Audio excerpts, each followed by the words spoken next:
कुणबी प्रमाणपत्र कधीही रद्द होऊ शकतं. त्यामुळं कुणबी मराठा किंवा कुणबी नावानं आम्हाला प्रमाणपत्र नको, मराठा म्हणूनच आरक्षण द्या, अशी मागणी मराठा क्रांती मोर्चा धाराशिवच्या वतीने केलेली आहे असे बातम्या येत आहेत.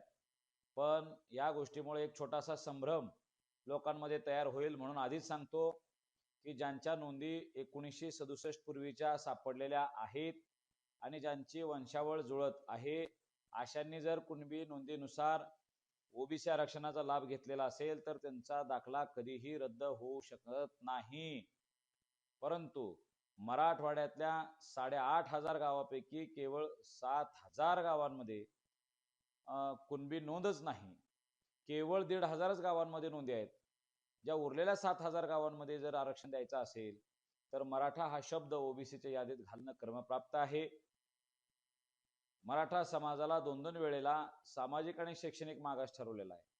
त्यामुळं मराठा समाज हा आता ओबीसी आरक्षणासाठी पात्र आहे. मराठा समाजाला ओबीसीच्या आरक्षणाच्या यादीत घालावं. मग तुम्ही 83 नंबरला कुणबीच्या यादीमध्ये Kunbi comma Maratha Kunbi comma Kunbi Maratha comma Maratha हा शब्द जर तसा घातला गेला तर कुठल्याही महाराष्ट्रातल्या कोणत्याही मराठ्याला कधीही अडचण येणार नाही. जी काही कागदपत्र गोळा करण्यासाठी आज जी धडपड सुरू आहे, दप्तर धांडोळा घेण्याची जी गोष्ट सुरू आहे ते करावी लागणार नाही. 2 वर्षामध्ये मराठवाड्यात केवळ 47,000 नोंदी सापडलेल्या आहेत.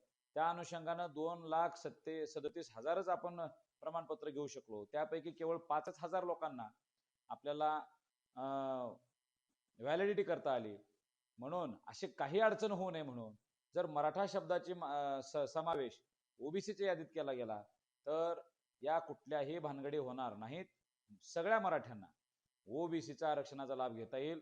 ज्यांच्या ज्यांच्या प्रमाणपत्रावर मराठा आहे तो ओबीसी आरक्षणास पात्र आहे. या अशी मागणी आपल्याला होणार आणि तीच मागणी सर्वोत्तम मागणी आहे. त्यात काही चुकीचं नाही. एबीपी माझा, उघडा डोळे बघा नीट.